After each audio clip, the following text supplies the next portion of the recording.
அனைவருக்கும் இனிய காலை வணக்கங்கள். ஒலிம்பியா ஐஏஎஸ் அகாடமி சார்பாக அப்கமிங்காக வரக்கூடிய group 1, group 2, 2A and group 4க்கான நோட்ஸாக தான் நம்ம பார்த்து வருகிறோம். அந்த வகையில் எக்ஸாம் பாயிண்ட் ஆஃப்ல இருக்கக்கூடிய மிக முக்கியமான குறிப்புகளை பொறுத்தவரையும் 12th ஹிஸ்ட்ரி நியூ புக்கில் இருக்கக்கூடிய யூனிட்ஸ் 1 to 4ல் இருக்கக்கூடிய இயர் ரிலேட்டடான கீ பாயிண்ட்ஸை தான் பார்க்க போகிறோங்க. நிச்சயமாக இது பார்த்திங்கன்னா ஹிஸ்ட்ரி 12th ஹிஸ்ட்ரியை பொறுத்தவரையும் இந்தியன் நேஷ்னல் மூமெண்ட்டு, இந்திய சுதந்திர போராட்ட வரலாறு தொடர்பான லெசன்ஸ் தான் பார்த்திங்கன்னா இருக்கும். அதில் பொறுத்தவரையும் நமக்கு எக்ஸாம் பாயிண்ட் ஆஃபில் ரொம்ப ரொம்ப முக்கியமானது இயர் ரிலேட்டடானது. அதில் எப்படி கேட்பாங்கன்னா, ஒன்று மேட்ச் த ஃபாலோவிங்களை கேட்பாங்க, எல்லாம் சரியானது எது தவறானது எதுன்னு கேட்பாங்க. சரியான இணையை தேர்ந்தெடு, தவறான இணையை தேர்ந்தெடு. அப்புறம் க்ரானாலஜிக்கல் ஆர்டரில் கேட்பாங்க, காலவரிசைப்படி பின்வரும் நிகழ்வுகளை தேர்ந்தெடுன்னு கேட்பாங்க. ஸோ நமக்கு அந்த 4 டைப்ஸ் ஆஃப் கேள்வியில் நமக்கு இயர் ரிலேட்டடான கொஸ்டின்ஸை மட்டும் யூனிட்ஸ் 1 to 4ல் இருக்கிறத செப்பரேட்டாக நம்ம பார்க்கலாம். முதல் முறையாக நம்ம சேனலை பார்க்குறவங்க மறக்காமல் சப்ஸ்கிரைப் பண்ணிட்டு அண்ட் பெல் சிம்பிளை கிளிக் பண்ணிவிடுங்க. நீங்கள் பெல் சிம்பிளை கிளிக் பண்ணால் தான் நாங்கள் தொடர்ந்து அப்லோட் பண்ணுற வீடியோஸ் உங்களுக்கு நோட்டிஃபிகேஷன் வரும். ஸோ ஆண்டு வாரியான முக்கிய குறிப்புகளை பார்க்கலாம். இந்த வீடியோவை பொறுத்தவரை முழுக்க எக்ஸாம் பாயிண்ட் ஆஃபில் செப்பரேட்டாக ரெடி பண்ணது. அதனால் வீடியோவை நோட்ஸாக எழுதி வச்சுக்கோங்க. 1770 பார்த்திங்கன்னா பெரிய பஞ்சம் ஏற்பட்டிருக்கும். ஆங்கிலேயர் பஞ்ச நிவாரணத்தில் போதிய நடவடிக்கை எடுத்திருக்க மாட்டாங்க. அடுத்து 1793லேருந்து 1900 வரை. ஸோ 1793லேருந்து 1900 வரை உலகின் பல போர்களில் சுமார் 5 மில்லியன் மக்கள் உயிரிழந்திருப்பாங்க. அதே காலகட்டத்தில் இந்தியாவில் பஞ்சங்களால் சுமார் 25 மில்லியன் மக்கள் இறந்தாங்க. ஸோ உலகம் முழுவதும் 1793லேருந்து 1900 வரை பல போர்கள் நடந்திருக்கு. அந்த போர்களில் 5 மில்லியன் மக்கள் உயிரிழந்திருக்காங்க. ஆனால் இந்தியாவில் மட்டும் அதே காலகட்டத்தில் பஞ்சங்கள் ஏற்பட்டதுனால கிட்டத்தட்ட 25 மில்லியன் மக்கள் இறந்திருக்காங்க. 1815 சிலோன் இலங்கை ஆளுநர் மதராஸ் ஆளுநரிடம் தோட்ட தொழிலாளர்கள் அனுப்புமாறு கூறினார். சிலோன் அதாவது இலங்கை ஆளுநர் பார்த்திங்கன்னா மதராஸ் ஆளுநர்கிட்ட தோட்ட தொழிலாளர்கள் அனுப்புமாறு கடிதம் எழுதியிருப்பார். எப்போனா 1815. 1821 ராஜாராம் மோகன் ராய் பார்த்திங்கன்னா அவருடைய சம்பத் கௌமுதி என்ற பத்திரிகை தொடங்கப்பட்டது. சம்பத் கௌமுதி, மீரத்துல் அக்பர் 2 பத்திரிகை தொடங்கியிருப்பார் ராஜாராம் மோகன் ராய். சம்பத் கௌமுதி பத்திரிகை தொடங்கப்பட்ட ஆண்டு 1821. 1823 பொது கல்விக்கான பொதுக்குழு general committee of public instruction உருவாக்கப்பட்டது. பொது கல்விக்கான பொதுக்குழு உருவாக்கப்பட்ட ஆண்டு 1823. 1828 ராஜாராம் மோகன் ராய் பிரம்ம சமாஜம் அமைப்பை தொடங்கியிருப்பார். 1833 பஞ்சம் ஏற்பட்டதால் மக்கள் வெளிநாடுகளுக்கு புலம்பெயர தொடங்கினார். இந்தியாவில் தொடர்ந்து பஞ்சங்கள் ஏற்பட்டதுனால 1833 வெளிநாடுகளுக்கு புலம்பெயர தொடங்கியிருப்பாங்க. 1835 பொறுத்தவரைக்கும் ஆங்கில கல்வி சட்டம் அறிமுகப்படுத்தினாங்க. தாமஸ் பாபிங்டன் மெக்காலே தனது மினியூட் ஆன் இந்தியன் எஜுகேஷன் என்பதை வெளியிட்டிருப்பார். மேற்கத்திய கல்வி ஆங்கில வழியில் கற்பிக்க முடிவு செய்யப்பட்டது. 1837 என்ன நடந்ததுன்னா, தமிழ்நாட்டிலிருந்து சுமார் 10,000 தொழிலாளர்கள் இலங்கைக்கு காப்பி தோட்டத்துக்காக சென்றிருப்பாங்க. 1843 பொறுத்தவரும் பிரிட்டிஷ் இந்தியாவில் அடிமை முறை ஒழிக்கப்பட்டது. ஸோ பிரிட்டிஷ் இந்தியாவில் அடிமை முறை ஒழிக்கப்பட்ட ஆண்டு 1843. அதே போல் 1843 மொரிசியஸுக்கு 30,218 ஆண்களும் 4,307 பெண்களும் குடிபெயர்ந்திருப்பாங்க. அதே 1843 மேலும் ஒரு கடுமையான பஞ்சம் ஏற்பட்டிருக்கும். 1846 இலங்கையில் பணியாற்றிய தமிழ் தொழிலாளர்கள் எண்ணிக்கை 80,000 ஆகியிருக்கும். 1846 1852 சென்னை வாசிகள் சங்கம் அதாவது மெட்ராஸ் நேட்டிவ் அசோசியேஷன் நிறுவப்பட்டது. அதில் முக்கியமாக பங்காற்றியவர் கஜுலு லட்சுமி நரசு தான் முக்கிய பங்காற்றியிருப்பார். சென்னை வாசிகள் சங்கம் நிறுவப்பட்ட ஆண்டு 1852. அடுத்து 1853 பட்டய சட்டம் சார்ட்டர் ஆக்ட் நிறைவேற்றப்பட்டது. சென்னை வாசிகள் சங்கத்தின் மனு பிரிட்டிஷ் பாராளுமன்றத்தில் விவாதிக்கப்பட்டது. 1855 இலங்கையில் தமிழ் தொழிலாளர்கள் எண்ணிக்கை 1,28,000 ஆயிருக்கும். எப்போ? 1855. நெக்ஸ்ட் ஒன் 1856 to 57 கல்கத்தாவிலிருந்து ட்ரினிடாட் சென்ற ஒப்பந்த கூலி தொழிலாளர்கள் அதிக இறப்புகள் பதிவானது. 1857 இந்தியாவின் முதல் சுதந்திர போர் சிப்பாய் கிளர்ச்சி. இது மும்பை, சென்னை, கொல்கத்தா ஆகிய இடங்களில் பல்கலைக்கழகங்கள் நிறுவப்பட்டன. ஸோ முதல் சுதந்திர போர் அல்லது சிப்பாய் கிளர்ச்சி ஏற்படுது பெருங்கிளர்ச்சின்னு சொல்லுவாங்க 1857. அதே 1857 பம்பாய், சென்னை, கொல்கத்தா ஆகிய இடங்களில் யூனிவர்சிட்டி தொடங்கியிருப்பாங்க. 1859-60 வங்காளத்தில் இண்டிகோ அதாவது அவுரி கழகம் நடைபெற்றது. 1865 தாதாபாய் நவ்ரோஜி லண்டனில் இந்தியன் சொசைட்டி அமைப்பை உருவாக்கினார். இந்தியன் சொசைட்டி அமைப்பை உருவாக்கியவர் தாதாபாய் நவ்ரோஜி. எப்போ உருவாக்கினார்? 1865. 1866 பொறுத்தவரையும் ஒரிசா பஞ்சம் ஏற்பட்டது. 1866 ஒரிசா பஞ்சம் ஏற்பட்டது. ஒரிசா பஞ்சத்தினால 1.5 மில்லியன் மக்கள் உயிரிழந்தனர். அதே நேரத்தில் அரிசி பார்த்தீங்கன்னா இங்கிலாந்துக்கு ஏற்றுமதி செய்யப்பட்டது. தாதாபாய் நவ்ரோஜி தனது வறுமை ஆய்வை தொடங்கியிருப்பார். ஈஸ்ட் இந்தியா அசோசியேஷன் நிறுவப்பட்டது. தாதாபாய் நவ்ரோஜியால் ஈஸ்ட் இந்தியா அசோசியேஷன் நிறுவப்பட்ட ஆண்டு 1866. 1867 பிரார்த்தனா சமாஜம் நிறுவப்பட்டு ஆத்மராங் பாண்டரங் நிறுவியிருப்பார் பம்பாயில். 1870 இந்திய தண்டனை சட்டம் பிரிவு 124 இயற்றப்பட்டது. இந்திய தண்டனை சட்ட பிரிவு 124 தேச துரோக சட்டமான 124A 1870 இயற்றப்பட்டது. 1875 சுவாமி தயானந்த சரஸ்வதியால் ஆரிய சமாஜம் நிறுவப்பட்டது. அதே போல் இறக்குமதி பருத்தி துணிகளுக்கு வரி விதிக்க கோரி போராட்டங்கள் நடைபெற்றன. 1876-78 மதராஸ் மாகாணத்தில் மிகப்பெரிய பஞ்சம் ஏற்பட்டிருக்கும். சுமார் 3.5 மில்லியன் மக்கள் உயிரிழந்தனர். 1877 இலங்கையில் கிட்டத்தட்ட 3,80,000 தமிழ் தொழிலாளர்கள் பணிபுரிந்தனர். 1877 அரசு பணிகளை இந்தியமயமாக்க வேண்டும் என்ற கோரிக்கை எழுந்தது. 1878 வட்டார மொழி பத்திரிகை சட்டம் இயற்றப்பட்ட ஆண்டு 1878. வெர்னாகுலர் பிரஸ் ஆக்ட்னு சொல்லுவாங்க. இதற்கு எதிராக பல போராட்டங்கள் நடைபெற்றது. 1881 சென்னை வாசிகள் சங்கம் செயலிழந்தது. சென்னை வாசிகள் சங்கம் 1852 தொடங்கியிருப்பாங்க. 1881 சென்னை வாசிகள் சங்கம் செயலிழந்திருக்கும். 1883 இல்பர்ட் மசோதுக்கு ஆதரவாக போராட்டங்கள் நடைபெற்றன. 1884 சென்னை மகாஜன சபை மெட்ராஸ் மகாஜன சபா நிறுவப்பட்டது. ஏஓயும் அகில இந்திய அரசியல் அமைப்புக்கான யோசனையை முன்வைத்தார். 1885 இந்திய தேசிய காங்கிரஸ் நிறுவப்பட்டது. முதல் தலைவர் உமேஷ் சந்திர பானர்ஜி, WC பானர்ஜின்னு சொல்லுவாங்க. முதல் மாநாடு பம்பாயில் நடைபெற்றது. 1891 to 900 அதாவது 1891 1900 வரை பஞ்சத்தால் இந்தியாவில் சுமார் 19 மில்லியன் மக்கள் உயிரிழந்தாங்க. 1892 தாதாபாய் நவ்ரோஜி பிரிட்டிஷ் பாராளுமன்ற உறுப்பினராக தேர்ந்தெடுக்கப்பட்டார். அப்போ பிரிட்டிஷ் பாராளுமன்ற உறுப்பினராக தாதாபாய் நவ்ரோஜி தேர்ந்தெடுக்கப்பட்ட ஆண்டு 1892.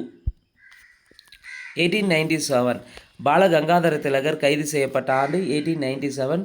சுயராஜ்யம் எனது பிறப்புரிமை அதை அடைந்தே தீர்வேன் என்ற முழக்கம் புகழ் பெற்றிருக்கோம். யாருடையதுன்னா பாலகங்காதர திலகருடையது.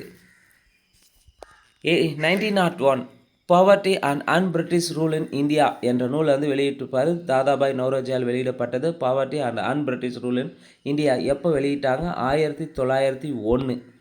செல்வ சுதந்திர கோட்பாடு விளக்கப்பட்டது. 1905 வங்க பிரிவினை சுதேசி இயக்கம் தொடங்கப்பட்ட ஆண்டு 1905 தான். 1915 மகாத்மா காந்தி தென்னாப்பிரிக்காவிலிருந்து இந்தியா திரும்பினார். 1915 மகாத்மா காந்தி தென்னாப்பிரிக்காவிலிருந்து இந்தியா திரும்பிய ஆண்டு. 1919 மகாத்மா காந்தி இந்திய தேசிய இயக்கத்தின் தலைவராக உருவெடுத்திருப்பார். 1919 இந்திய தேசிய இயக்கத்தின் தலைவராக மகாத்மா காந்தி உருவெடுத்தார். ஸோ ரிமெம்பர் பண்ணால் 1828 பிரம்ம சமாஜம், 1835 மெக்காலே கல்வி முறை, 1857 சிப்பாய் கிளர்ச்சி அண்டு பல்கலைக்கழகங்கள், 1859-60 இண்டிகோ கழகம், 1866 ஒரிசா பஞ்சம், 1875 ஆரிய சமாஜம், 1878 வட்டார மொழி பத்திரிகை சட்டம், 1884 சென்னை மகாஜன சபை, 1885 இந்திய தேசிய காங்கிரஸ், 1887 திலகர் கைது, 1901 செல்வ சுதந்திர கோட்பாடு, 1905 சுதேசி இயக்கம் வங்க பிரிவினை, 1915 காந்தி இந்தியா வருகை, 1919 காந்தி தேசிய இயக்க தலைமைக்கு தலைமை தாங்குதல். 1880 இந்திய தேசிய காங்கிரஸ் ஆண்டு வரையான முக்கிய குறிப்புகளை பார்த்தீங்கன்னா 1884 ஆலன் ஆக்டன் யூம் என்பவர் சென்னையில் பிரம்மஞான சபை கூட்டத்தில் அகில இந்திய அரசியலமைப்பை உருவாக்கும் கருத்தை முன்வைத்தார். ஸோ ஃபஸ்ட்டு கருத்தை முன்வைத்தது 1884 முன்வைத்திருப்பார். 1885 December 28 INC Indian National Congress நிறுவப்பட்டது. ஆலன் ஆக்டன் யூம் இதில் முக்கிய பங்கு வகித்தார். உமேஷ் சந்திர பானர்ஜி முதல் தலைவராக தேர்ந்தெடுக்கப்பட்டார். முதல் மாநாடு பம்பாயில் நடைபெற்றது. 1885 to 1905 மிதவாதிகளின் காலம்னு சொல்லலாம். 1885 1905. ஸோ இவங்க என்ன பண்ணுவாங்கன்னா மிதவாதிகளை பொறுத்தவரை மனுக்கள், விண்ணப்பங்கள், கோரிக்கைகள் மூலம் அரசியல் சீர்திருத்தம் கோரப்பட்டது. இந்தியர்களுக்கு அரசு பணிகளில் வாய்ப்பு வழங்க வேண்டும் என்று கோரினர். இந்தியாவை ஒரு நாடாக ஒருங்கிணைக்கும் முயற்சி மேற்கொள்ளப்பட்டது. ஸோ இதில் ரிமெம்பர் பண்ணுறனா 1885 முதல் ஐஎன்சி மாநாடு பம்பாயில் நடந்தது. 1887 மூன்றாவது ஐஎன்சி மாநாடு சென்னையில் நடந்தது. ரெண்டாவது மாநாடு 1886 கல்கத்தாவில் நடைபெற்றது. 1905 வங்கப்பிரிவினைக்கு எதிரான தேசிய உணர்வு வலுப்பெற்றது. 1906 கல்கத்தா மாநாடு சுவராஜ்யம் இலக்கு முன்வைக்கப்பட்டது. 1907 சூரத் பிளவு, மிதவாதிகள் தேசியவாதிகள் பிரிவு ஏற்பட்டது. 1916 லக்னோ மாநாடு, காங்கிரஸ் முஸ்லீம் லீக் ஒப்பந்தம் ஏற்பட்டது. 1919 அமிர்தரஸ் மாநாடு, ஜாலியன் வாலாபாக் படுகொலைக்கு பிந்தைய மாநாடுன்னு சொல்லலாம். 1920 நாக்பூர் மாநாடு. நாக்பூர் மாநாட்டில் ஒத்துழையாமை இயக்கத்திற்கு ஆதரவு தந்திருப்பாங்க. 1924 ஒரே ஒரு மாநாடு. இந்த மாநாட்டுக்கு மட்டும்தான் மகாத்மா காந்தி அவர்கள் தலைமை தாங்கியிருப்பார். எந்த மாநாடுனா பெல்காம் மாநாடு. 1929 லாகூர் மாநாடு. லாகூர் மாநாட்டுக்கு ஜவஹர்லால் நேரு தலைமையில் இருக்கும் பூரண சுதந்திரம் என்று இலக்காக அறிவிக்கப்பட்டது. 1931 கராச்சி ஐஎன்சி மாநாடு, அடிப்படை உரிமைகள் தீர்மானம் நிறைவேற்றது. சர்தார் வல்லபாய் பட்டேல் தலைமை தாங்கியிருப்பார். 1936 பெய்ஸ்பூர் மாநாடு. இது கிராமத்தில் நடைபெற்ற முதல் ஐஎன்சி மாநாடுன்னு சொல்லலாம்.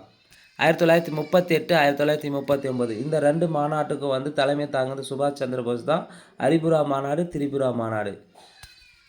1940 ராம்கர் மாநாடு. ராம்கர் மாநாட்டில் பிரிட்டிஷ் ஆட்சிக்கு எதிரான போராட்டத்தை தீவிரப்படுத்தியிருப்பாங்க. 1946 மீரட் மாநாடு. இது சுதந்திரத்துக்கு முன்பான முக்கியமான மாநாடு. 1947 இந்தியா சுதந்திரம் பெற்ற ஆண்டு. 1872 எம்ஜி ரானடே சுதேசி கருத்தை பிரபலப்படுத்தியிருப்பார். மகாதேவ் கோவிந்த ரானடே 1872 தான் சுதேசி என்ற கருத்தை பிரபலப்படுத்தினார். அப்போ சுதேசி என்ற கருத்தை ஃபஸ்ட்டு பிரபலப்படுத்துறது எம்ஜி ரானடே தான். 1899 கர்சன் பிரபு இந்தியாவின் வைசராய் ஆயிருப்பார். கல்கத்தா மாநகராட்சியில் இந்திய உறுப்பினர் எண்ணிக்கை குறைக்கப்பட்டது. 1899 கர்சன் பிரபு இந்தியாவின் வைசராய் ஆயிருப்பார். கல்கத்தா மாநகராட்சியில் இந்திய உறுப்பினர் எண்ணிக்கை குறைக்கப்பட்டது. 1904 பொறுத்தவரையும் மிக முக்கியமான ஆண்டாக கருதப்படுது. 1904 பல்கலைக்கழக சட்டம் யூனிவர்சிட்டி ஆக்ட் ஈட்டப்பட்டது. அதே 1904 அலுவலக ரகசிய சட்டம் திருத்தப்பட்டது. தேசிய பத்திரிகைகள் மீது கட்டுப்பாடு விதிக்கப்பட்டது. அடுத்து 1905 வங்கப்பிரிவினை அமல்படுத்தப்பட்டது. வங்கப்பிரிவினை அமல்படுத்தப்பட்ட நாள் அக்டோபர் 16 1905. சுதேசி இயக்கம் தொடங்கப்பட்ட ஆண்டு 1905. 1905 ஜூலை 17 கல்கத்தா கூட்டம் நடைபெற்றது.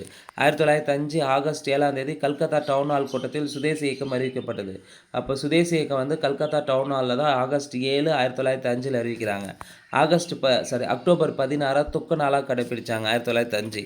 தேசிய கல்வி இயக்கம் தொடங்கப்பட்டது 1905. தீவிர தேசியவாதம் வலுப்பெற்றது 1905. 1906 ஆண்டை பொறுத்தவரை மிக முக்கியமான நிகழ்வுகள்.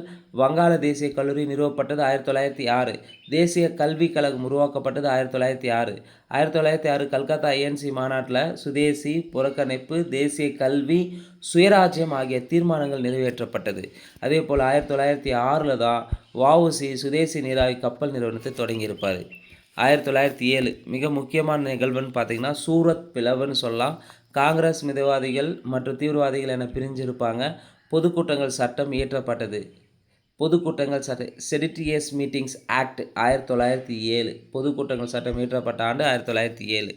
அடுத்து அலிப்பூர் குண்டுவெடிப்பு வழக்கு 1908. அலிப்பூர் குண்டுவெடிப்பு வழக்கு 1908. குத்திராம் போஸ் தூக்கிலிடப்பட்ட ஆண்டு 1908. அரவிந்த் கோஷ் விடுதலை செய்யப்பட்ட ஆண்டு 1908. வெடிமருந்து சட்டம் எக்ஸ்ப்ளோசிவ் சப்ஸ்டன்ஸ் ஆக்ட் இயற்றப்பட்ட ஆண்டு 1908. Newspapers incitement of to offences act இயற்றப்பட்ட ஆண்டு 1908.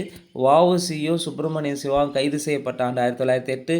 கோரல் மில் வேலை நிறுத்தம் நடைபெற்ற ஆண்டு 1908. புரட்சிகர தேசியவாதம் வலுப்பெற்றது 1908. ஸோ 1908னாவே நமக்கு முக்கியமானது அலிப்பூர் குண்டுவெடிப்பு வழக்கு, குதிராம் போஸ் தூக்கிலிடப்பட்ட ஆண்டு, அரவிந்த் கோஷ் விடுதலை செய்யப்பட்ட ஆண்டு, வெடிமருந்து சட்டம் இயற்றப்பட்டது, நியூஸ் பேப்பர்ஸ் ஆக்ட் இயற்றப்பட்டது, வஉசியும் சுப்பிரமணிய சிவாவும் கைது செய்யப்பட்ட ஆண்டு, கோரல் மில் வேலை நிறுத்தம், புரட்சிகர தேசியவாதம் வலுப்பெற்றது எல்லாமே 1908 தாங்க. அடுத்து 1909 மிண்டோ மார்லி சீர்திருத்தங்கள் அறிமுகப்படுத்தப்பட்டது. முஸ்லீம்களுக்கு தனி தொகுதிகள் வழங்கப்பட்டது 1909 தான். 1910 இந்திய பத்திரிகை சட்டம் இயற்றப்பட்டது. இந்திய பத்திரிகை சட்டம் இயற்றப்பட்ட ஆண்டு 1910. தேசிய பத்திரிகைகள் மீது கடுமையான கட்டுப்பாடு விதிக்கப்பட்டன. 1911 வங்கப்பிரிவினை ரத்து செய்யப்பட்டது. சுதேசி இயக்கம் முடிவுக்கு வந்தது. ஆஷ் படுகொலை நடைபெற்ற ஆண்டு, வாஞ்சிநாதன் ஆசை சுட்டு கொன்ற ஆண்டு எல்லாமே 1911. ஸோ இங்கே ரிவிஷனை பொறுத்தவரையும் 1905 வங்கப்பிரிவினை சுதேசி இயக்கம் தொடங்கும். 1906 கல்கத்தா மாநாடு சுதேசி கப்பல் நிறுவனம் தொடங்கப்பட்டது. 1907 சூரத் பிளவு. 1908 அலிப்பூர் குண்டுவெடிப்பு வழக்கு, வஉசியும் சுப்பிரமணிய சிவா கைது செய்யப்பட்டது. 1909 மிண்டோ மார்லி சீர்திருத்தம். 1910 இந்திய பத்திரிகை சட்டம் இயற்றப்பட்டது. 1911 வங்கப்பிரிவினை ரத்து செய்யப்பட்டது. ஆஷ் படுகொலை. 1893 அனி பெசன்ட் வந்து இந்தியா வந்தாங்க. 1893 1893 அனி பெசன்ட் வந்து இந்தியா வந்திருப்பாங்க. 1905 சுதேசி இயக்கம் தொடங்கப்பட்டது. ரஷ்யா ஜப்பான் போரில் ஜப்பான் வெற்றி பெற்றது. 1907 அன்னி பெசன்ட் பிரம்மஞான சபையின் தலைவரானார். காங்கிரஸ் சூரத் பிளவு ஏற்பட்டிருக்கும். அப்போ அன்னி பெசன்ட் வந்து பிரம்மஞான சபையின் தலைவரான ஆண்டு 1907. பத்திரிகைகள் குற்றம் தூண்டுதல் சட்டம். பத்திரிகைகள் குற்றம் தூண்டுதல் சட்டம் 1908. வெடிப்பொருள் சட்டம் இயற்றப்பட்டது 1908. பத்திரிகைகள் குற்றம் தூண்டுதல் சட்டம் 1908. வெடிப்பொருட்கள் சட்டம் இயற்றப்பட்ட ஆண்டு 1908. இந்திய பத்திரிகைகள் சட்டம் இயற்றப்பட்ட ஆண்டு 1910. பத்திரிகைகள் சட்டம்னா 1908. இந்திய பத்திரிகை சட்டம்னா 1910. வெடிப்பொருட்கள் சட்டம் 1908. தேச துரோக கூட்டங்கள் தடுப்பு சட்டம் 1911. தேச துரோக கூட்டங்கள் தடுப்பு சட்டம் இயற்றப்பட்ட ஆண்டு 1911. காதர் கட்சி வந்து அமெரிக்காவின் சான் பிரான்சிஸ்கோவில் தொடங்கப்பட்ட ஆண்டு 1913. காதர் கட்சியை பொறுத்தவரையும் அமெரிக்காவில் தான் சான் பிரான்சிஸ்கோ நகரில் தொடங்கியிருப்பாங்க. லாலா ஹர்தயால் காதர் இயக்கத்தை முன்னெடுத்த ஆண்டு 1913. 1914 முதல் உலகப் போர் தொடங்கியிருக்கும். முதல் உலகப் போரை பொறுத்தவரையும் 1914 to 18. Annie Besant the Commonwealth என்ற இதழை தொடங்கிய ஆண்டு 1914. அன்னி பெசன்ட் காமன்வெல்த் என்ற இதழை தொடங்கிய ஆண்டு 1914. வெளிநாட்டினர் அவசர சட்டம் இயற்றப்பட்ட ஆண்டு 1914. அடுத்து 1915 பொறுத்தவரையும் இந்திய பாதுகாப்பு சட்டம் இயற்றப்பட்ட ஆண்டு 1915. இந்திய பாதுகாப்பு சட்டம் டிஃபென்ஸ் ஆஃப் இந்தியா ஆக்ட். இந்திய பாதுகாப்பு சட்டம் இயற்றப்பட்ட ஆண்டு 1915. அன்னி பெசன்ட்டுடைய how India wrought for freedom என்ற நூல் வெளியிடப்பட்ட ஆண்டு 1915. த காமன்வெல்த் இதழ் தொடங்கப்பட்டது 1914. Have India wrought for freedom என்ற நூல் வெளியிடப்பட்ட ஆண்டு 1915. 1916 பொறுத்தவரையும் ஏப்ரலில் திலகர் ஓம் ரூல் இயக்க தொடங்கியிருப்பார். செப்டம்பரில் அன்னி பெசன்ட் ஓம் ரூல் இயக்க தொடங்கினாங்க. திலகர் வந்து ஏப்ரலில் தொடங்கியிருப்பாங்க. அன்னி பெசன்ட் செப்டம்பரில் தொடங்கினாங்க. லக்னோ ஒப்பந்தம் ஏற்பட்ட ஆண்டு 1916. இந்து முஸ்லீம் ஒற்றுமை ஏற்பட்டதுக்கு இந்த லக்னோ ஒப்பந்தத்தின் மூலமாக தான். 1917 அன்னி பெசன்ட் கைது செய்யப்பட்டார். பின்னர் விடுதலை செய்யப்பட்டார். ரஷ்ய புரட்சி ஏற்பட்டது ஆண்டு 1917. ஓம் ரூல் இயக்கம் உச்சத்தை எட்டியதும் 1917. 1918 ஆண்டை பொறுத்தவரையும் முதல் உலகப் போர் முடிவடைந்திருக்கும். மதராஸ் தொழிலாளர் சங்கம் தொடங்கப்பட்ட ஆண்டு 1918. மதராஸ் தொழிலாளர் சங்கம் தொடங்கப்பட்ட ஆண்டு 1918. பிபி வாடியா தொழிற்சங்க இயக்கத்தை முன்னெடுத்த ஆண்டு 1918. ஓம் ரூல் இயக்கம் வீழ்ச்சி அடைய தொடங்கிய ஆண்டு 1918. 1919 நமக்கு மிக முக்கியமான ஆண்டாக இருக்குது. ஜாலியன் வாலாபாக் படுகொலை, ரவுலட் சட்டம், கிலாபத் இயக்கம் தொடங்கப்பட்டது. நாடு முழுவதும் வேலை நிறுத்தங்கள் மற்றும் போராட்டங்கள் ஏற்பட்டது. 107 பதிவு செய்யப்பட்ட தொழிற்சங்கங்கள் இருந்ததும் 1919 தான். 1920 பொறுத்தவரையும் அகில இந்திய தொழிற்சங்க காங்கிரஸ் நிறுவப்பட்டது. AITUC அகில இந்திய தொழிற்சங்க காங்கிரஸ் நிறுவப்பட்ட ஆண்டு 1920. லாலா லஜபதி ராய் முதல் தலைவராக இருப்பார். அகில இந்திய காங்கிரஸ் தொழிற்சங்க காங்கிரஸுக்கு தொழிலாளர் இயக்க தேசிய இயக்கத்தோடு இணைந்ததும் 1920 தான். 1924 கிலாபத் இயக்கம் முடிவடைந்தது. 46-47 பார்த்தீங்கன்னா இந்தியாவில் 1833 தொழிற்சங்கங்கள் செயல்பட்டன. 1946-47 காலகட்டத்தில் பொறுத்தவரை இந்தியாவில் 1833 தொழிற்சங்கங்கள் செயல்பட்டிருக்கு. ரிவிஷனை பொறுத்தவரையும் 1914 முதல் உலகப் போர் தொடக்கம். த காமன்வெல்த் பத்திரிகை தொடங்கப்பட்டது அன்னி பெசன்ட். 1915 இந்திய பாதுகாப்பு சட்டம் இயற்றப்பட்ட ஆண்டு. 1916 பொறுத்தவரையும் திலகர், அன்னி பெசன்ட் ஓம் ரூல் இருக்க தொடங்கியிருப்பாங்க. லக்னோ ஒப்பந்தம் ஏற்படுத்தப்பட்ட ஆண்டு 1916. அன்னி பெசன்ட் கைது செய்யப்பட்டது 1917. ரஷ்ய புரட்சி ஏற்பட்ட ஆண்டு 1917. முதல் உலகப் போர் முடிவடைந்த ஆண்டு 1918. மெட்ராஸ் லேபர் யூனியன் தொடங்கப்பட்டதும் 1918. ஜாலியன் வாலாபாக் படுகொலை, ரவுலட் சட்டம், கிலாபத் இயக்கம் தொடங்கப்பட்டது 1919. AITUC நிறுவப்பட்டது 1920. கிலாபத் இயக்கம் முடிவுக்கு வந்தது 1924. 1872 ஜோதிராவ் பூலே குலாம்கிரி நூலை வெளியிட்டாங்க. 1872 ஜோதிராவ் பூலே குலாம்கிரி என்ற நூலை வெளியிட்டது யார்? ஜோதிராவ் பூலே. எப்போ வெளியிட்டாங்க? 1873. அடுத்து CID கிரிமினல் இன்வெஸ்டிகேஷன் டிபார்ட்மெண்ட் அமைப்பு ஏற்படுத்தினது 1903. CID அமைப்பு தொடங்கப்பட்டது 1903. பத்திரிகைகள் குற்றம் தூண்டு சட்டம் 1908. வெடிப்பொருட்கள் சட்டம் இயற்றப்பட்டது 1908. இந்திய பத்திரிகை சட்டம் இயற்றப்பட்டது 1910. தேச துரோக கூட்டங்கள் தடுப்பு சட்டம் இயற்றப்பட்டது 1911. வெளிநாட்டினர் அவசர சட்டம் 1914. காந்தியடிகள் இந்தியா வருகை 1915. இந்திய பாதுகாப்பு சட்டம் defence of India act 1915. Lucknow 1916 பொறுத்தவரை லக்னோ ஒப்பந்தம். காங்கிரஸ் முஸ்லீம் லீக் ஒத்துழைப்பு ஏற்பட்டது. பிராமலாதோர் அறிக்கை நான் பிராமின்ஸ் மேனிஃபெஸ்டோ வெளியிட்டதும் 1916 தான். 1917 பொறுத்தவரையும் சம்பரான் சத்தியாகிரகம், மாண்டேகு அறிவிப்பு, ரஷ்ய புரட்சி. 1918 அகமதாபாத் தொழிலாளர் போராட்டம், கேதா சத்தியாகிரகம், மெட்ராஸ் லேபர் யூனியன் தொடக்கம், பிபி வாடியாவால் தொடங்கப்பட்டது. பிபி வாடியா அவர்களால் தொடங்கப்பட்டது. சம்பரான் சத்தியாகிரகம் 1917, மாண்டேகு அறிவிப்பு 1917, ரஷ்ய புரட்சி 1917, அகமதாபாத் தொழிலாளர் போராட்டம் நடைபெற்றது 1918, கேதா சத்தியாகிரகம் போராட்டம் நடைபெற்றது 1918. ஃபஸ்ட்டு நடந்தது அகமதாபாத் தொழிலாளர் போராட்டம் தான், அதுக்கடுத்து கேதா சத்தியாகிரகம். மெட்ராஸ் லேபர் யூனியன் தொடங்கப்பட்ட ஆண்டு 1918, பிபி வாடியா அவர்களால். 1919 பார்த்தீங்கன்னா ரவுலட் சட்டம், மாண்டேகு செம்ஸ்போர்ட் சீர்திருத்தம், இந்திய கவுன்சில்கள் சட்டம், ஜாலியன் வாலாபாக் படுகொலை ஏப்ரல் 13, 1919, கிலாபத் இயக்க தொடக்கம், சத்தியாகிரக சபை தொடக்கம் 1919. 1920 பொறுத்தவரையும் ஒத்துழையாமை இயக்கம் தொடங்கப்பட்டது. கல்கத்தா காங்கிரஸ் மாநாடு, ஏஐடியூசி அகில இந்திய தொழிற்சங்க காங்கிரஸ் தொடங்கப்பட்டது. நாக்பூர் காங்கிரஸ் மாநாடு. 1922 சௌரிசாரா சம்பவம் நடைபெற்றது. ஒத்துழையாமை இயக்கம் திரும்ப பெறப்பட்டது. 1923 சுயராஜ்ய கட்சி தொடங்கியிருப்பாங்க சிஆர் தாஸும் மோதிலால் நேரு அவர்களால்.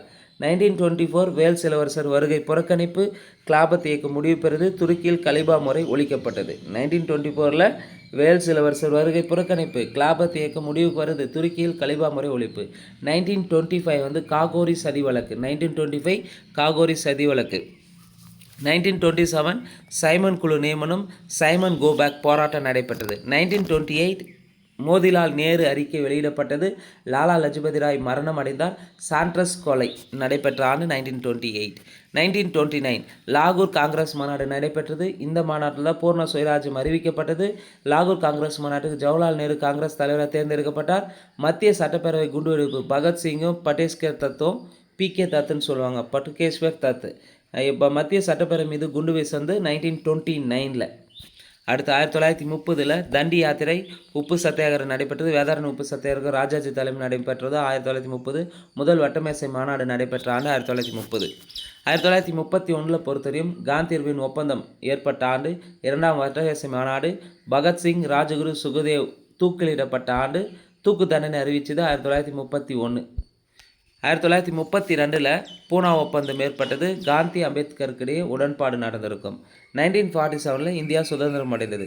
மிக முக்கியமான ஆண்டுகளை பொறுத்தவரையும் ஆன்லைனில் சொன்னால் 1915 காந்தி இந்தியா வருகை தந்தது. 1917 சம்பரான் சத்தியாகிரகம். 1918 அகமதாபாத் வேலைநிறுத்த போராட்டம், கேதா போராட்டம். 1919 ரவுலட் சட்டம், ஜாலியன் வாலாபாக் படுகொலை. 1920 ஒத்துழையாமை இயக்கம். 1922 ஒத்துழையாமை இயக்கம் 19 தொடங்கியிருப்பாங்க, ஆனால் அது முழுமையாக விரிவடைந்தது 1920 தான். 1922 சௌரிசாரா நிகழ்ச்சி. 1923 சுயராஜ்ய கட்சி தொடக்கம். 1927 சைமன் குழு வருகை. 1928 நேரு அறிக்கை. 1929 பூர்ண சுயராஜ்யம். 1930 தண்டி யாத்திரை. 1931 காந்தியடிகளின் ஒப்பந்தம். 1932 பூனா ஒப்பந்தம். 1947 இந்தியா சுதந்திரம் பெற்றது. ஸோ இந்த வீடியோவை பொறுத்தவரையும் முழுக்க 12th ஹிஸ்ட்ரியில் யூனிட்ஸ் 1 to 4 இருக்கக்கூடிய இயர்ஸ் ரிலேட்டடான எல்லா கீ பாயிண்ட்ஸுமே நம்ம பார்த்துருப்போங்க. ரிப்பீட்டடாகவும் வந்திருக்கும். ஸோ நிச்சயமாக இந்த வீடியோ பொறுத்தவரை எக்ஸாம் பாயிண்ட் ஆஃப்ல உங்களுக்கு பயனுள்ளதாக இருந்திருக்கும். ஸோ இந்த வீடியோ உங்களுக்கு பிடிச்சிருந்தால் லைக் பண்ணுங்கள், கமெண்ட் பண்ணுங்கள். மறக்காமல் டிஎன்பிஎஸ்சி எக்ஸாமுக்கு ப்ரிப்பேர் பண்ணுற உங்கள் ஃப்ரெண்ட்ஸ்க்கு ஷேர் பண்ணுங்கள். நன்றி, வணக்கம்.